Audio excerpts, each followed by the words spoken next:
Hey guys, welcome back to my channel. It's your girl Fee, and today I'm back with another video. But before we get into the video, if you're not yet a part of my YouTube family, what you really I do? Just hit the red subscribe button so you can be a part of my YouTube family. So guys, today we're gonna make Jamaican curry chicken. So the first thing you want to do when you're making Jamaican curry chicken is to wash and cut your chicken. And I went ahead and I did that off camera. There's my chicken already cleaned. Now I am going to add my seasoning. So y'all know how much I love Maggie seasoning. So I have Maggie all-purpose seasoning and some Maggie chicken seasoning. And I have my onion, my thyme, my escallion, my garlic, some pimento, some carrot, some oil to burn the curry, some grated ginger, and of course some potato to put in my curry chicken. And of course the mother of the curry, which is some Scotch bonnet pepper. So guys, I always use 2 curry when I'm making my curry dish. I just love to mix my curry.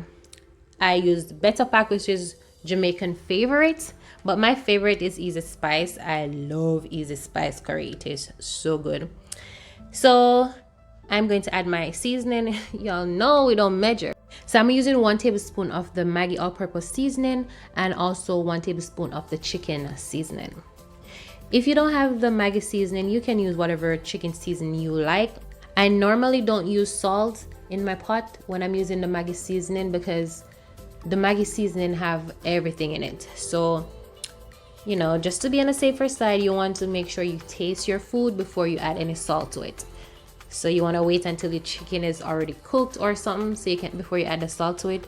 Or if you like me, I don't mind tasting my raw meat, which is not healthy, guys. I'm not telling you to do that, but I do that all the time. I normally add my extra veggies when I'm adding my potato and my carrots to my pot because I just love fresh, crunchy veggies in food. So that's my preference. You don't have to do it, but I normally leave back some of my veggies to add when I'm adding the potato. Guys, so you know curry is a very tricky spice. If you use too much, it's gonna be bitter. If you use too little, then your food is not gonna taste good. So what you want to do is make sure that you're using the correct amount. I'm using 2 tablespoons of curry in total to cook this curry chicken, and I'm using 2 pounds of chicken. So what I'm gonna do is to rub 1 tablespoon of the curry onto my chicken, and then I'm gonna burn 1 tablespoon of that curry.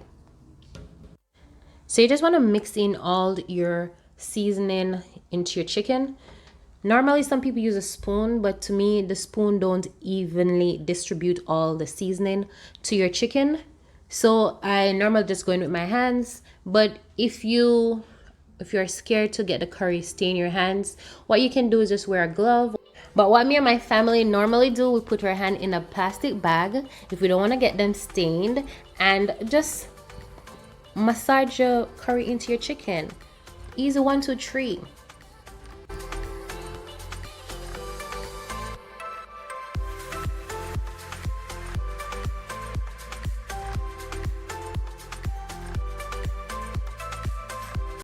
So after you finish seasoning your chicken, you just want to set it aside to marinate.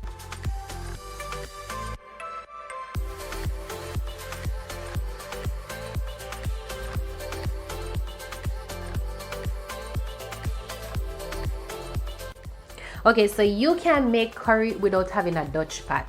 Dutch pot, we believe that Dutch pot make your curry taste better. I don't know why we believe like that, but trust me, if you don't cook your curry in a Dutch pot, it just don't taste like good curry. So make sure you have a Dutch pot to cook your curry. So when you're burning your curry, you want to make sure you have it on low medium heat. You don't want to have it on high heat or high medium heat, because what's going to happen is that you're going to burn the curry and it's going to become very bitter. So make sure to put it on low medium heat or low heat, whichever works best for you. After you burn your curry, you just want to mix your chicken in it and allow it to spring its own water before you add any water to the pot.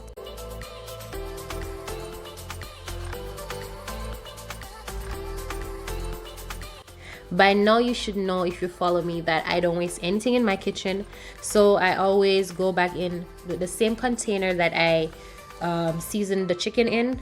I'm going to just add some water in that and just wash it out and pour it into my pot. As you see, the chicken spring its own water. So you want to make sure that you allow your chicken to spring its own water before you add water to it. So there's a trick with making curry. If you add a lot of water to your curry, you're going to boil the curry.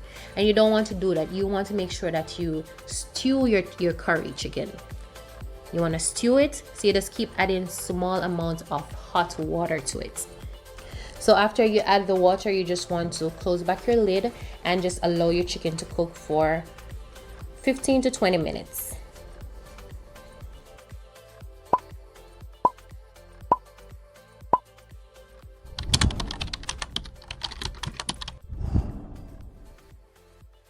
So after that 20 minutes of cooking my chicken, I'm going to check on my chicken to see if it's properly cooked. And at this point, you can taste your chicken to see if you need to add more seasoning to your pot.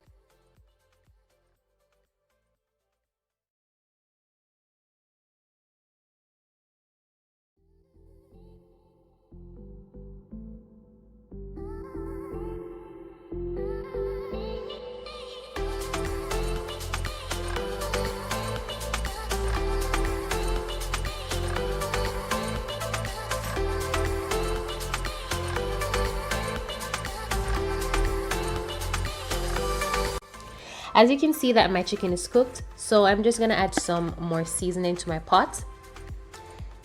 And I'm going to also add the remaining of my veggies that I had earlier. And I'm going to put in my potato at this point and my carrot. And you want to leave that to cook for roughly 7 minutes. And then you can just turn off your flame. I know a lot of people add cornstarch to their gravy to get it thick. You don't need to do this if you keep adding a small amount of water to your pot, because the reason why they have to add cornstarch is because they put a lot of water to begin with, so they have to find a way to get rid of that water. So if you just add a small amount of water to your pot and allow your meat to cook properly, then you won't need a cornstarch. And also the potato will help to thicken the gravy.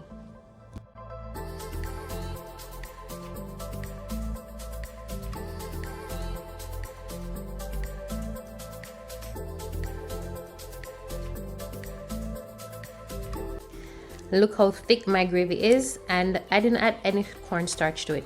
All I did was to add small amounts of water to my pot, and I did cook my chicken on medium heat. And that's my curry chicken, and here's my end product. I hope you did enjoy my video, and feel free to try my recipe. I'll leave it in the description box below. And don't forget to like, comment, share, and subscribe to my YouTube channel. And I'll see you in my next video.